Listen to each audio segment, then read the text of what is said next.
فرعونیت کے اندر سیاسی آزادی کا استحصال تھا، فرعونیت کے اندر لوگوں کے حقوق کو پامال کیا جا رہا تھا،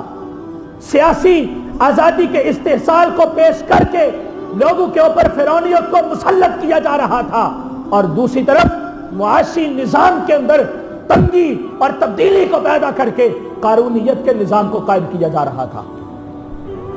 ایک طرف فرعونیت تھی، وہ بھی امت کے لیے، دنیا کے لوگوں کے لیے، انسانیت کے لیے گلے کی ہڈی بن گئی،